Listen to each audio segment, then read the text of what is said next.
골로새서 강의 네 번째 시간, 예수님만이 나의 주님이십니다 라고 하는 말씀을 여러분에게 전하겠습니다.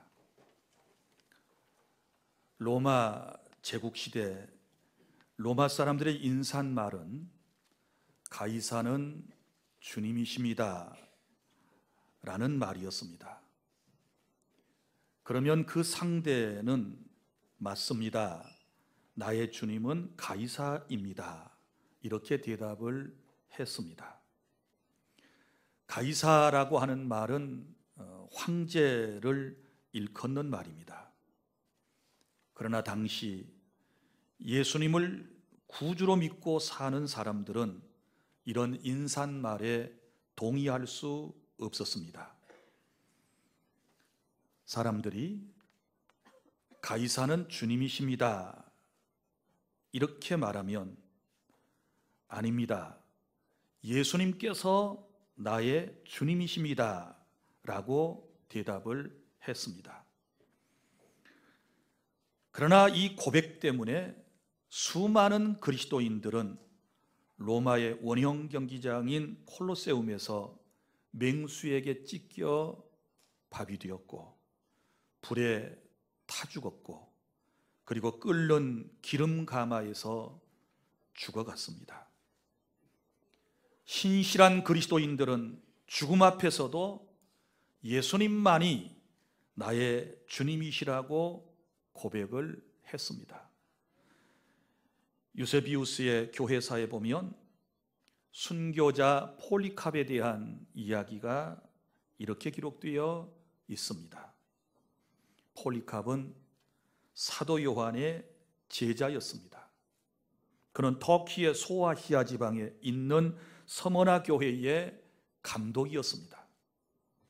폴리캅은 로마의 트라이안 황제 때, 그러니까 주후 약 168년경에 순교했습니다. 폴리캅은 로마 황제를 주로 섬기지 않고 숭배하지 않는다는 죄목으로 붙잡히게 되었던 것입니다. 로마의 총독이 그를 회유하기 위해 이런 제안을 했습니다. 당신의 나이를 고려하여 봐줄 터이니 당신이 그리스도를 부인하고 황제를 경배하면 살게 해주겠소 라고 말했습니다. 그러나 폴리캅은 단호하게 이렇게 말했습니다. 나는 86년 동안 주님을 섬겼습니다. 그런데 그분은 한 번도 나를 모른다고 부인하지 않으셨습니다. 그런데 내가 어떻게 나를 보존하시고 나를 구원하실 나의 왕이신 그분을 내가 모른다고 부인할 수 있겠습니까? 라고 했습니다. 결국 그는 화형을 당하고 꿈에도 그리던 영원한 하나님의 나라로 갔습니다. 할렐루야. 사랑하는 성도 여러분, 오늘 주신 말씀을 통해 그리스도께서 어떤 분이신지를 분명히 알고, 저와 여러분도 나의 주님은 오직 예수님이십니다 라고 하는 이런 고백을 할 수 있기를 바랍니다. 오늘 함께 낭독한 이 본문의 말씀은 예수 그리스도만이 나의 주님이 되시는 네 가지 이유를 말씀을 하고 있습니다. 주님이 왜 나의 주님이신가? 첫 번째, 본문의 13절부터 14절까지 말씀에 예수 그리스도는 나를 구원하신 분이시기 때문입니다. 자, 여기 말씀에 보면 우리가 예수님을 믿고 구원받기 전 우리의 영적인 상태에 대하여 뭐라고 말씀을 했습니까? 흑암의 권세 아래 있었다, 이렇게 말씀을 합니다. 흑암의 권세라고 하는 말은 사탄의 종, 그리고 죄의 종이 되어서 어두움 가운데 살았습니다. 우리는 빛이 없는 가운데 인생을 방황하며 비틀거리며 그렇게 세상을 살았습니다. 내가 누구인지, 내가 어디서 왔는지, 그리고 인생의 목적이 무엇인지, 이렇게 살다가 죽으면 어디로 가는지도 모르면서 때로는 하나님을 저주하고 하나님을 부인하고 그분의 초청을 거절하면서 그렇게 세상을 살았습니다.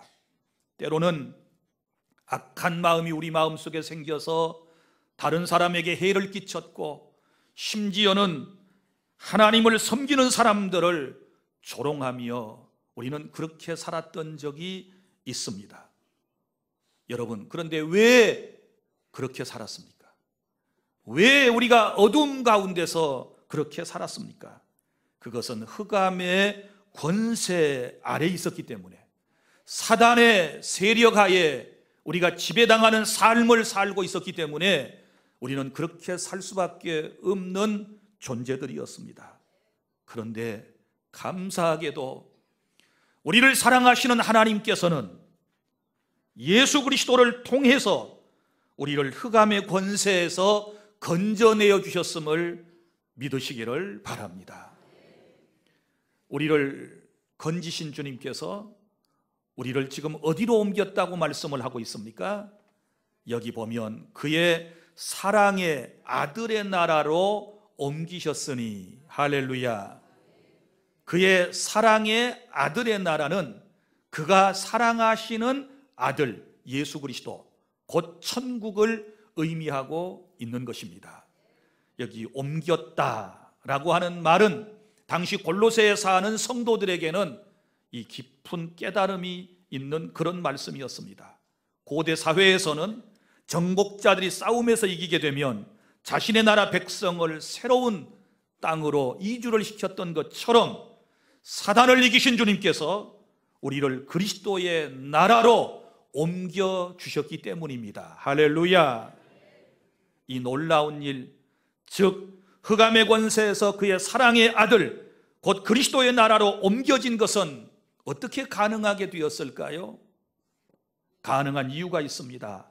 14절을 보십시오. 시작. 그 아들 안에서 우리가 속량 곧 죄사함을 얻었도다. 아멘. 여기 속량이라고 하는 말이 나옵니다. 그의 아들 안에서, 예수 그리스도 안에서 속량이라고 하는 말이 나오는데, 이 속량이라고 하는 말은 예전 성경에서는 구속이라고 그랬었습니다. 자, 이 말은 무슨 얘기인고 하면 노예자, 채무자를 대신하여 배상금 곧 속전을 지불하여 그들에게 자유를 주는 것을 말하고 있습니다.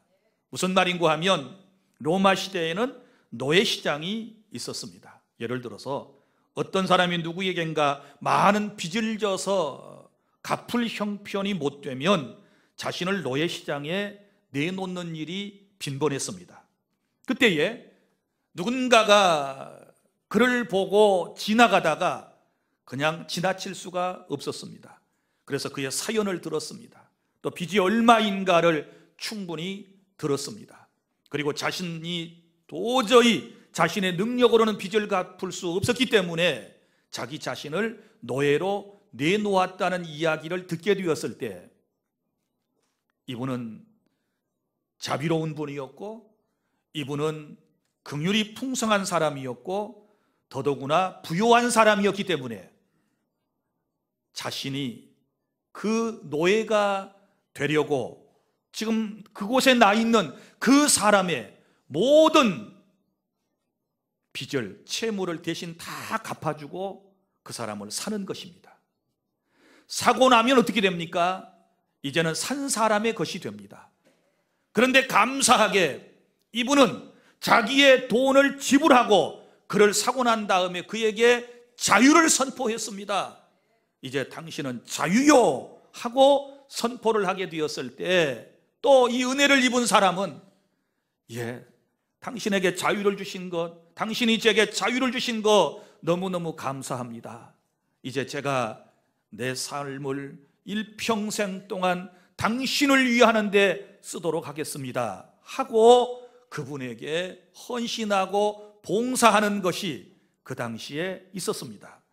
사랑하는 여러분, 이 말씀 속에서 우리 주님은 깊은 뜻을 우리에게 전달해 주고 계시는데, 우리 주 예수 그리스도는 죄와 사망과 어두움의 권세에서 고통을 당하는 죄인인 우리에게 자유를 주시기 위해서 자신의 무죄한 몸을 속전으로 지불하셔서 우리를 속량하셨다, 사셨다는 사실을 믿으시기를 바랍니다. 하나님께서는 우리를 위해 독생자 예수님의 그 피로 죄값을 지불하심으로 우리를 억누르고 있는 죄의 무거운 짐을 다 벗겨주시고 저와 여러분에게 자유를 주셨습니다. 할렐루야. 그러므로 왜 주님이 나의 주님이 되시는가, 주님만이 왜 나의 주님이신가 라고 하는 이 첫 번째 질문에 대한 답은, 나의 죄를 대신하여 예수님께서 십자가에서 흘려주신 보혈을 죄값으로 지불하시고 나를 사셨고 내게 자유를 주셨고 내게 구원을 주셨기 때문에 예수님만이 나의 주님이 되신다는 사실을 믿으시기를 바랍니다. 피로 날 사셨습니다. 그분이 나를 사셨어요. 이제는 사나 죽으나 우리는 주님의 것이 되었기 때문에 예수님을 나의 주님이십니다, 나의 주인이십니다 라고 하는 고백을 할 수 있게 된 것입니다. 둘째, 본문의 15절부터 17절까지 말씀, 예수님만이 나의 주님이신 이유는 예수님은 하나님이시며 창조주이시기 때문입니다. 자, 예수님이 어떤 분이신가에 대하여 15절에 이렇게 말씀을 합니다. 다 함께 시작. 그는 보이지 아니하는 하나님의 형상이시요 모든 피조물보다 먼저 나신 이시니. 아멘. 여기 이 말씀은 그리스도의 신성에 관한 말씀입니다. 여기 보이지 않는 하나님의 형상이라고 하는 말은 하나님과 같다는 말씀입니다. 곧 예수 그리스도는 하나님이시다, 신이시다 라고 하는 말씀입니다. 그런데 여기 모든 피조물보다 먼저 나셨다라고 하는 말은 우주 만물 가운데 먼저 창조되었다라고 하는 말이 아니라 모든 피조물보다 먼저 우주 만물의 존재로, 주권자로 존재하셨다는 뜻을 가지고 있습니다. 여러분, 예수님은 하나님이십니다. 성자 하나님이십니다. 이 사실을 믿으시기를 바랍니다. 요한복음 10장 30절에 예수님께서 이렇게 말씀을 하셨습니다. 나와 아버지는 하나이니라. 아멘. 고린도후서 4장 4절, 그리스도는 하나님의 형상이시니라. 믿습니까? 빌립보서 2장 6절, 다 함께 시작. 그는 근본 하나님의 본체시나 하나님과 동등됨을 취할 것으로 여기지 아니하시고. 아멘. 여기 근본 하나님의 본체이시다, 곧 예수님은 신이시다, 성자 하나님이심을 우리에게 말씀을 하고 있습니다. 그런데 이 성자 하나님께서 무슨 일을 하셨느냐? 우주 만물을 창조하시고 또한 나를 창조하셨다. 16절 시작. 만물이 그에게서 창조되되 하늘과 땅에서 보이는 것들과 보이지 않는 것들과 혹은 왕권들이나 주권들이나 통치자들이나 권세들이나 만물이 다 그로 말미암고 그를 위하여 창조되었고. 아멘. 여기 보면 먼저 만물이 그에게서 창조되되, 또 뒤편에 보면 만물이 다 그로 말미암고. 이 말은 하나님께서 우주 만물을 창조하셨다라고 하는 말씀입니다. 그러니까 우주 만물의 기원에 대하여 하나님께서 선포하신 것이지요. 여러분 보세요. 그런데 하나님의 창조의 세계, 예수 그리스도의 창조의 세계는 두 가지로 나누어집니다. 본문에 보면 하늘과 땅에서 보이는 이런 표현이 나오죠. 이걸 물질 세계, 보이는, 여러분의 눈에 보는 이 세계를 누가 창조하셨습니까? 주님이 창조하셨습니다. 그리고 그 뒤에 보이지 않는 것들과 혹은 왕권들 이렇게 쭉 나온단 말이에요. 그럼 보이지 않는 것은 뭐예요? 영적인 세계를 창조하셨다. 영적인 세계의 대표적인 천사들에 대한 이야기가 오늘 여기 본문의 말씀이에요. 자, 그러면 여기 천사들에 대하여 그 직급에 대하여 쭉 설명을 하는데, 먼저 천사의 그룹 가운데 왕권들이나 이 왕권을 가진 천사들, 그 말입니다. 이 말을 설명을 하면 무슨 얘기인가 하면 천사도 직급이 있고 각각 하는 직무가 달라요. 바로 여기 나오는 왕권이라고 불리우는 이 천사는 높은 계급을 가지고 하나님의 보좌 옆에서 하나님께 수종드는 천사를 말합니다. 그리고 그 다음에 주권들, 다 복수로 되어 있어요. 천사는 숫자가 많기 때문에 복수로 사용하고 있습니다. 주권들, 옛날 성경에는 주관 이렇게 되어 있는데, 자, 이 두 번째 그룹의 주권들을 이제 행사하는 천사는 하나님의 능력을 대행하여 자연 현상을 다스리는 천사 그룹을 말하는 것입니다. 그 다음에 통치자들, 옛날 성경에는 정사 그랬는데, 자, 이 통치자들 그룹의 천사는 인간의 선한 양심에 따라 하나님의 뜻대로 결정하도록 돕는 천사를 말하고 있고, 그 다음에 마지막에 나오는 권세들, 자, 이 그룹의 천사는 나라의 흥망성쇠와 모든 나라의 왕이 하나님이심을 나타내는 천사를 지금 창조하셨다고 말씀을 하고 있는 것입니다. 그러면 왜 여기 천사를 하나님이 창조하셨다라고 하는 말씀을 지금 골로새 교회에 하고 있을까요?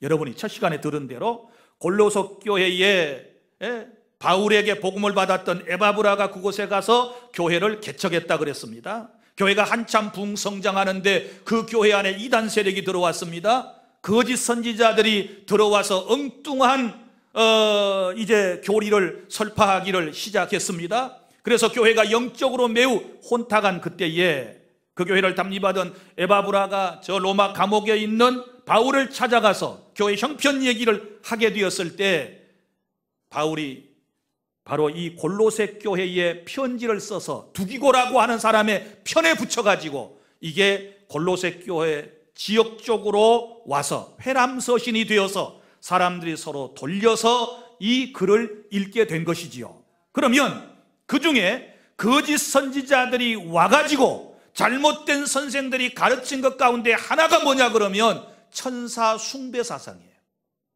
천사도 신처럼 추앙을 받아야 된다. 하나님께만 예배하는 것이 아니라 천사에게도 예배를 해야 된다라고 하는 이런 잘못된 것들이 교회 안에 있었을 때 그걸 바로잡게 하기 위해서 지금 사도 바울이 한 얘기는 뭐예요? 하나님의 천사들에 대하여 쭉 얘기를 하면서 하나님께서 천사들을 창조하셨다. 할렐루야. 그러면 피조물에 지나지 않는다. 하나님께서, 예수님께서 만드신 천사는 경배의 대상이 아니고 히브리서에 보면 구원 얻을 후사를 위하여 도우라고 지으심이 아니냐 이렇게 말씀을 하신 대로 천사는 경배, 숭배, 예배의 대상이 되지 않는 하나님의 창조물에 불과하다라고 하는 것을 지금 말씀을 하면서 그리스도의 탁월성을 높이고 있다라고 하는 사실을 기억하시기를 바랍니다. 우리 예수 그리스도는 성자 하나님이시고 우주 만물을 창조하시며 특별히 저와 여러분을 창조하여 이 세상에 있게 하신 하나님이시라는 사실을 믿으시기를 바랍니다. 그러면 창조의 목적이 무엇입니까? 왜 보이는 세계와 보이지 않는 세계와 특별히 우리를 창조하셨습니까? 여기 성경은 이렇게 말씀을 합니다. 16절 하반절에 보면 그를 위하여 창조되었고, 할렐루야. 누구를 위하여? 그리스도를 위하여, 하나님을 위하여 우리를 창조하셨음을 믿으시기를 바랍니다. 그러므로 나를 창조하신 분이 내 주님이 되셔요. 믿습니까? 그래서 예수님만이 나의 주인이 되신다는 사실을 믿으시기를 바랍니다.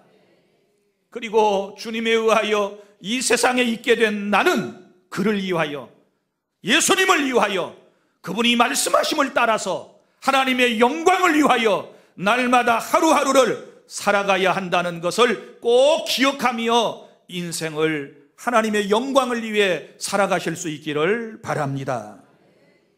그래서 둘째, 왜 예수님께서 구주가 되시는가, 주님이 되시는가에 대한 말씀은 예수 그리스도는 성자 하나님이시며 우주 만물, 특별히 나를 창조하신 분이시기 때문에 나의 주님이 되신다라는 믿음을 가지실 수 있기를 바랍니다. 셋째, 18절부터 19절까지 말씀, 예수님만이 우리의 주님이 되시는 이유는 예수님은 교회의 머리이시기 때문입니다. 자, 18절 시작. 그는 몸인 교회의 머리시라. 그가 근본이시요 죽은 자들 가운데서 먼저 나신 이시니 이는 친히 만물의 으뜸이 되려 하심이요. 아멘. 자, 예수님은 몸인 교회의 머리시라, 이렇게 말씀을 했습니다. 자, 우리는 뭐예요? 몸입니다. 몸. 자, 사람의 모습을 한번 생각해 보세요. 저를 한번 보세요. 자, 제가 사람이죠. 사람처럼 안 보입니까? 제가 사람인데, 자, 여기 부분을 뭐라고 그래요? 머리. 머리부터 머리 밑에 부분을 뭐라고 그래요? 몸통이라고 그러죠. 몸이라고 그래요. 몸. 그런데 보세요. 예수 그리스도가 교회의 머리라고 말씀을 하셨습니다. 자, 여기 목 아래에 있는 지체들은 일부가 없거나 훼손되거나 할지라도 사람이 살 수 있습니다. 그죠? 다리 한쪽 없어도 살 수 있습니다. 또 팔 하나 없어도 살 수 있습니다.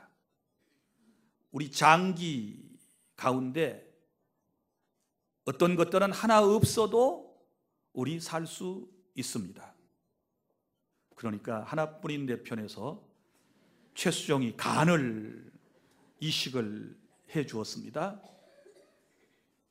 오늘 저녁에는 틀림없이 의식을 회복할 겁니다.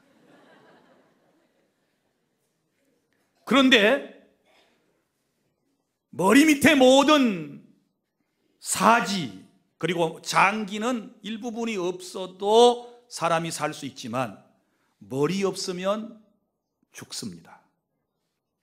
무슨 얘기인가 하면 교회가 때때로 어떤 사람들이 주님을 떠나가고 교회를 이탈해 나가도 머리이신 예수님만 계시면 그 교회는 존재하는 것입니다.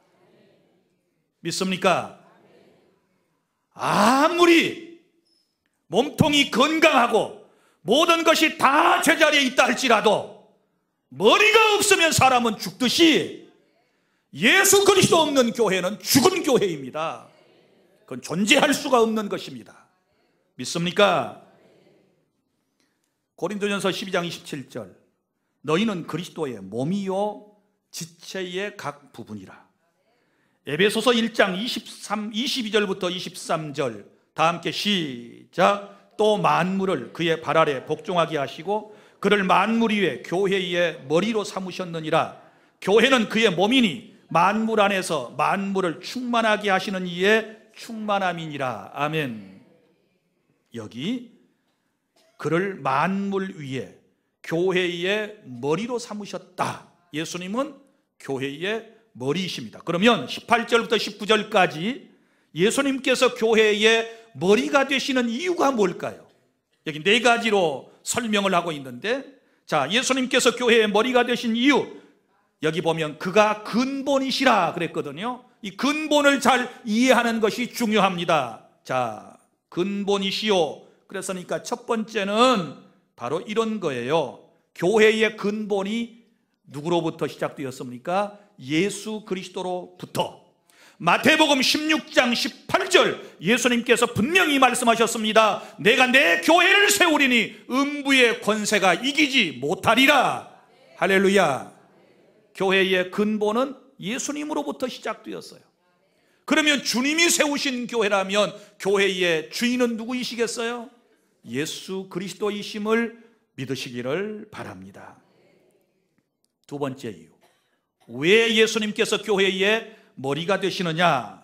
그러면 여기 말씀에 근본 다음에 뭐라고 되어 있습니까? 죽은 자들 가운데서 먼저 나시니라, 이렇게 말씀을 하고 있습니다. 죽은 자들 가운데서 먼저 나셨다는 말은 부활이죠. 부활. 예수님께서 부활하심을 통하여 교회가 생겨났습니다. 예수님께서 우리의 죄 때문에 십자가에 피를 쏟고 죽으셨다가 사흘 만에 사망의 권세를 이기시고 살아나신 다음에 40일 동안 세상에 계시면서 자신의 몸을 보이시고 천국 복음을 전파하시다가 구름을 타고 하늘로 올라가셨습니다. 예수님이 올라가시고 난 이후에 예수님의 부활을 목격하고 부활에 대한 소문을 들은 사람들이 3, 4, 5 짝을 지어서 가정에 혹은 성전에 모여서 예수님을 예배하기를 시작했습니다. 여기서부터 초대교회가 시작이 된 겁니다. 그러면 만약에 예수 그리스도의 부활하심이 없었다면 지금의 교회는 절대로 존재할 수가 없습니다. 그래서 부활하신 예수 그리스도를 통하여 교회가 세워졌기 때문에 교회의 주인은 예수 그리스도이심을 믿으시기를 바랍니다. 그 다음에 또 세 번째 이유가 있습니다. 만물 가운데 으뜸이라고 하는 말씀이 나오지 않습니까? 자, 만물 가운데 으뜸이 되신다. 이 말은 하나님의 유일하신 아드님이시다.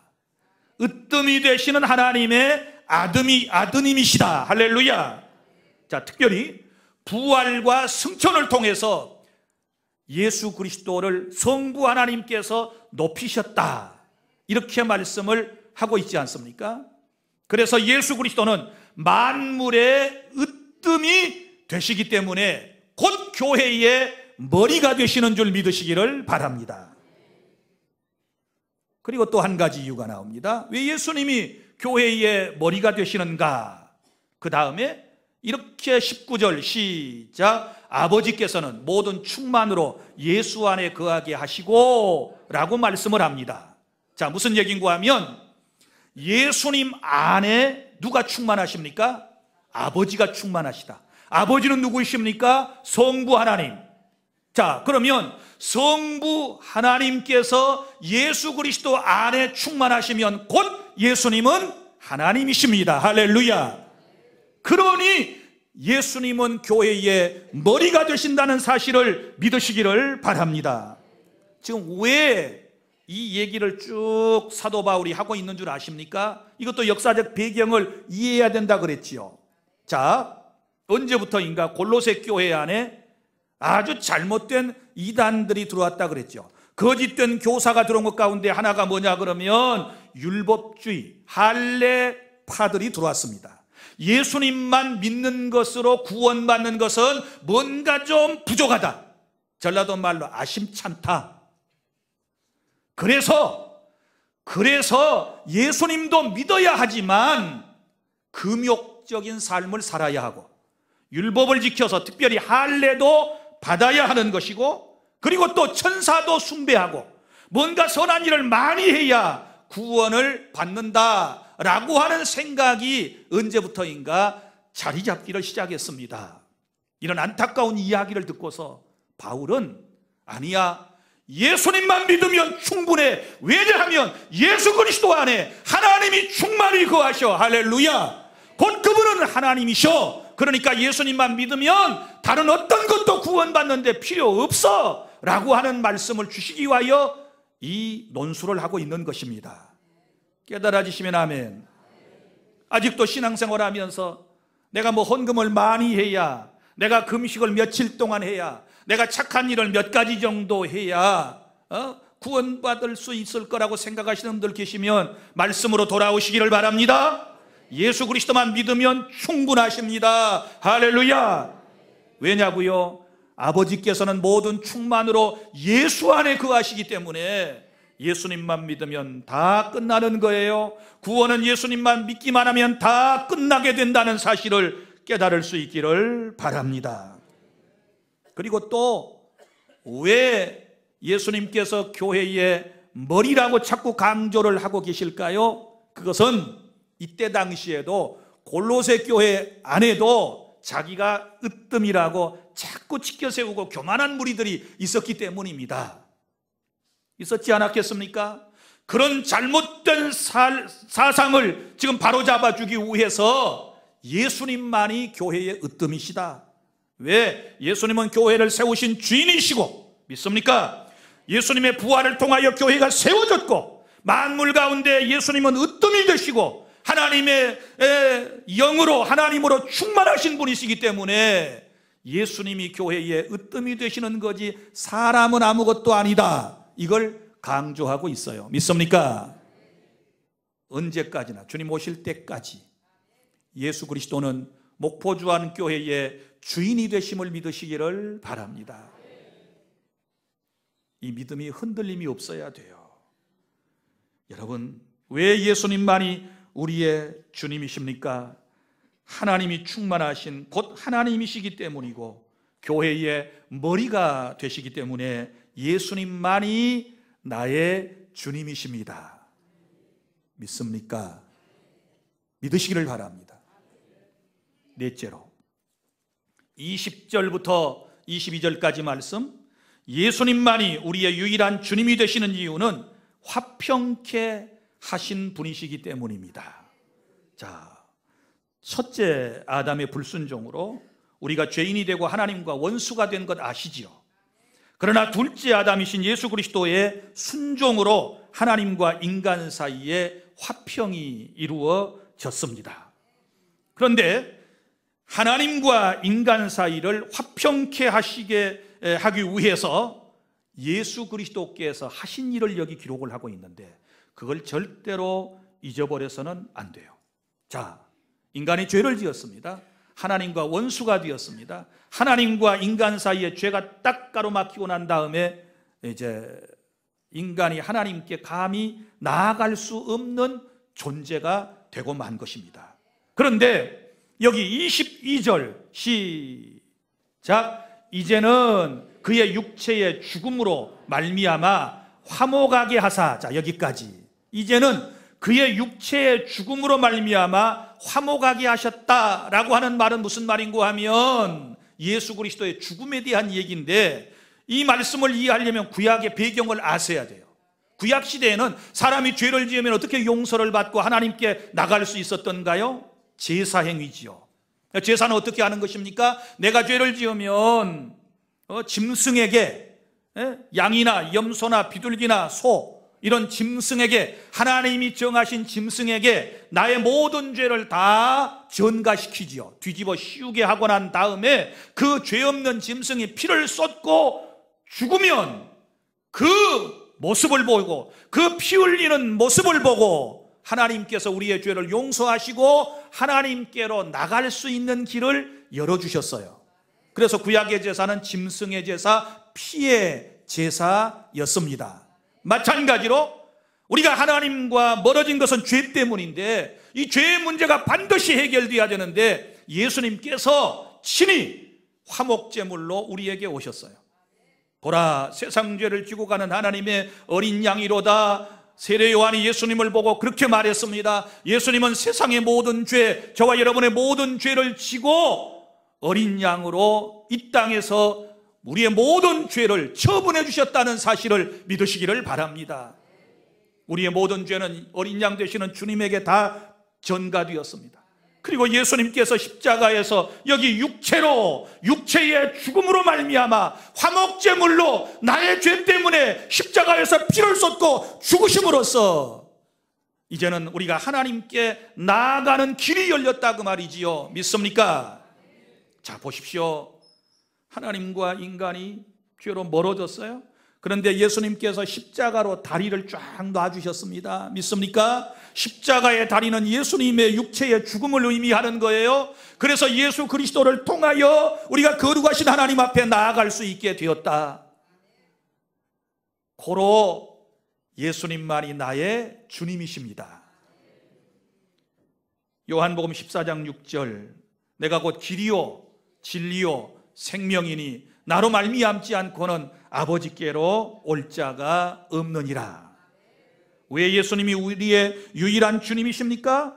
하나님과 나 사이를 십자가로 다리를 놓아 하나님과 우리 사이를 화목하게 해주셨기 때문에 예수님만이 나의 유일하신 주님이심을 믿으시기를 바랍니다. 그래서 사도행전 4장 12절, 천하에 구원받을 만한 이름은 예수님 이름 외에는 우리에게 결코 주신 일이 없기 때문에 누구나 다 예수님을 믿음으로만 구원받게 되는 것입니다. 그런데 예수님께서 화목제물이 되셔서 우리를 구원해 주신 목적이 뭘까요? 여기 세 가지가 나와요. 세 가지가 나오는데, 먼저는 거룩하고, 22절, 너희를 거룩하고 우리를 거룩하게 만드시기 위하여, 두 번째는 흠이 없게 하시려고, 세 번째는 책망할 것이 없는 자로 만들어서 어디 앞에서요? 그 앞에, 하나님 앞에 세우고자 하셨으니. 할렐루야. 예수 그리스도의 십자가 사건을 통하여, 대속의 사건을 통하여 우리가 당당하게 하나님 앞에 설 수 있게 된 줄 믿으시기를 바랍니다. 그러므로 예수님만이 나의 주님이십니다. 사랑하는 성도 여러분, 이런 놀라운 네 가지 이유 때문에 주님은 우리의 주님이 되신다라고 하는 말씀을 이제 우리가 들었습니다. 그러면 23절은 이제 결론 부분인데, 자, 예수 그리스도만이 우리의 진정한 주님이신지를 알았으면 이제 어떻게 살아야 할 것인가에 대한 말씀입니다. 어떻게 신앙생활을 해야 할 것인가에 대한 말씀이 여기 주어져 있습니다. 첫째, 여기 뭐라고 기록되어 있습니까? 23절 다 함께 시작. 만일 너희가 믿음에 거하고 터 위에 굳게 서서. 자, 여기까지 너희가 믿음에 거하고, 이제는 우리는 예수님을 믿는 믿음 안에 거해야 하는 것입니다. 주님을 굳게 믿는 믿음 안에 거해야 되는데, 여기 거한다, 터 위에 서라, 굳게라고 하는 세 가지 단어가 나옵니다. 자, 거하고, 이 말은 믿음을 굳게 지켜라 그 말이에요. 믿음을 굳게 지켜라. 예수님만이 유일한 나의 주님이시니, 너희들의 주님이시니 믿음을 굳게 지켜 나가라 라고 하는 말씀입니다. 깨달아지시면 아멘. 이 믿음 버리면, 이 믿음에서 탈락되면 구원에서 제외되는 것입니다. 또 터 위에 서라 그랬죠. 터 위에 서라는 말은 기초를 말하는데, 예수 그리스도 위에 선 믿음을 가져라. 신앙을 늘 말씀드리지만 믿음을 감정 위에 세우지 말아요. 제발 좀 감정 위에 세우지 말아요. 신앙생활에 우리가 영성 있는 삶을 살아가기 위해서 우리의 감성은 너무너무 중요한 것입니다만은, 그러나 너무 말씀보다도 예수 그리스도보다도 감성에 기초를 두게 되면 이런 사람들은 얼마든지 신앙이 변해요. 기분 좋으면 예수 믿고, 기분 나쁘면 때려치우고, 누가 칭찬해주면 기분 좋아서 열심히 일하고, 누가 조금 안 좋은 눈빛을 보내면 낙심하고 다시 세상으로 돌아가 버리고, 하던 일도 중단해버리는 이런 일들이 벌어지게 돼요. 여러분에게 나는 분명하게 말씀합니다. 예수 그리스도 터 위에서는 믿음을 가지실 수 있기를 바랍니다. 그 다음에 굳게, 이 말은 확고부동하여라 라고 하는 말씀입니다. 요지부동의 신앙을 가져야 된다. 사랑하는 성도 여러분, 예수님만이 나의 진정한 주님이심을 여러분이 확실하게 오늘 믿고 깨달았다면, 그리스도에 대한 믿음 안에 거하는 우리 주 안의 모든 성도 여러분이 다 되실 수 있기를 바랍니다.